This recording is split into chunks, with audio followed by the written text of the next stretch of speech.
Why is everything so cheap right now? Why aren't gold and silver stocks taking off? And this is a great, just step back and look at the big picture, right? Don't look at the daily moves. Well, I think this chart tells a lot of the story of what's happening in the markets as far as the overvaluation in general of equity markets relative to commodities. But as far as the opportunity, we've seen what we call the gray rotation out of those, very expensive multiples kind of mostly in the technology sector. And so we've been, as far as the portfolio, we've been short a lot of software names to hedge your long positions on commodities. And this chart, we've seen parts of this great rotation. Software companies, most of them already peaked back in February. Well, we think there's a high likelihood that this was actually the peak for those companies.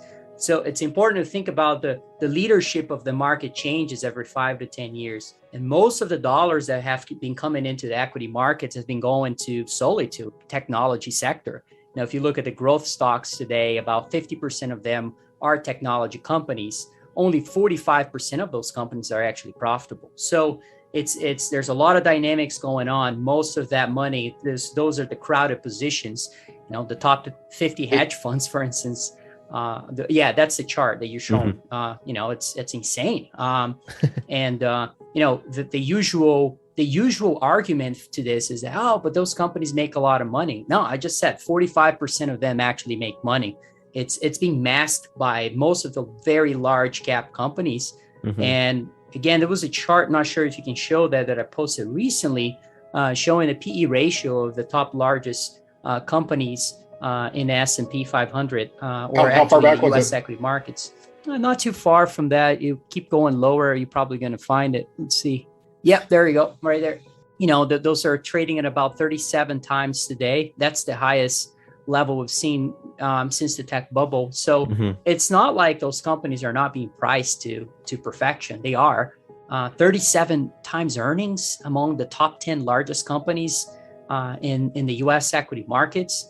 I just think that people were everyone is a genius in a bull market. Think about what holds the equity market and financial system today really is, number one is the low cost of capital. Number two is this excess of liquidity we're seeing from central banks and fiscal stimulus. And what prevents those institutions of continuing to do that certainly is something called inflation.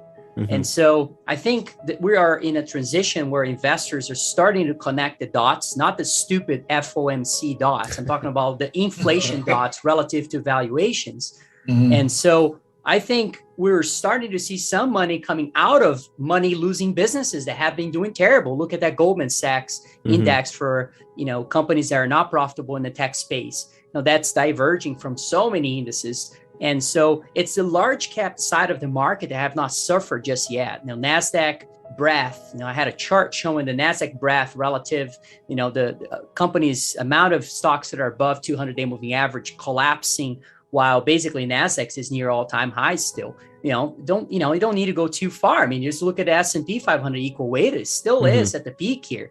So, it's surprising to me a little bit. However, I think we're not going to transition from this idea tomorrow. It's something that capital allocators is starting to figure that out slowly.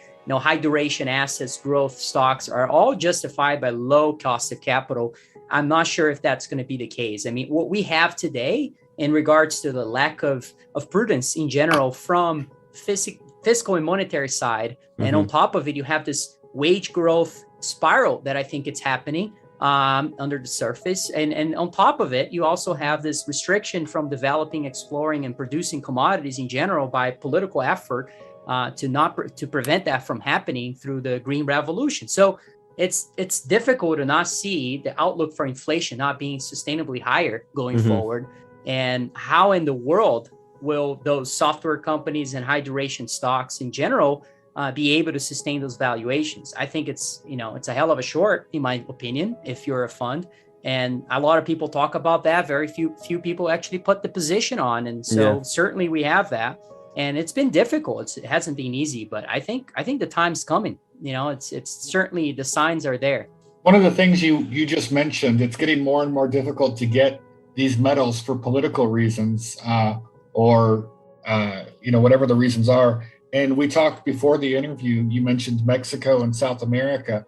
the politics is changing. We just had a new president elected in Chile, considered very left-wing communist affiliations. Does that affect copper production, silver byproduct, things like that long term? Is that something you're worried about? You invest in a lot of these companies.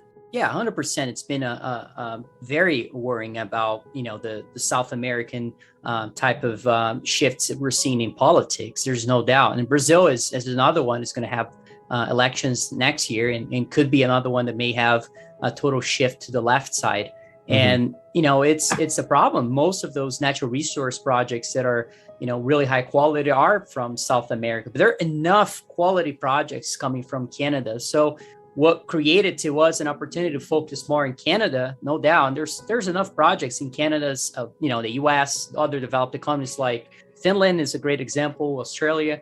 So, but just an incremental dollar that is coming into the space. Before we continue, help us clicking that YouTube like button and subscribe now to our channel.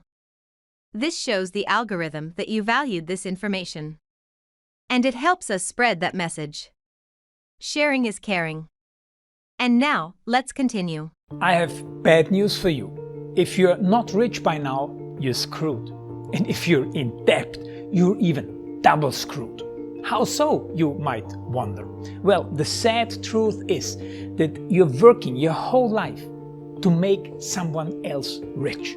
The mega corporations, the banks, the politicians, everyone is getting richer. They get your money. And what is even worse, they get your time, they get your life. You are not even in a rat race, you're in a financial prison. But what could a solution for you look like? Honestly, I don't know, but I know what a solution for me would look like. It's very simple. I use whatever money I have and I multiply it with 1,000. This could make my life much easier and probably yours as well. If you have $1,000 available and multiply this with 1,000, I believe that this could solve some financial issue for the one or the other. Of course, if you're ugly, you would have to multiply it with much more than 1,000. My name is Marco Stan, and this is what I decided to do. I decided to 1000x my money. This is not a joke. I know what you may be thinking. What is this guy talking about?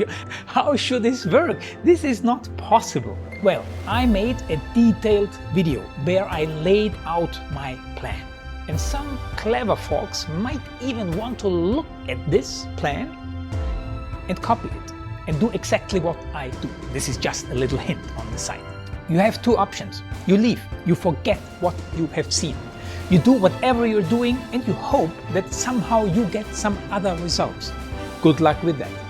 Or you click the link below the video. You enter your email address because I'm not showing this to everybody. You at least watch my video on how I plan to 1000x my money.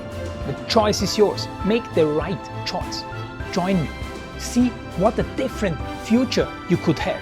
See at least how I plan to do the 1000x. So click on the link below, enter your email address, and I see you on the other side. Your Marco Stan.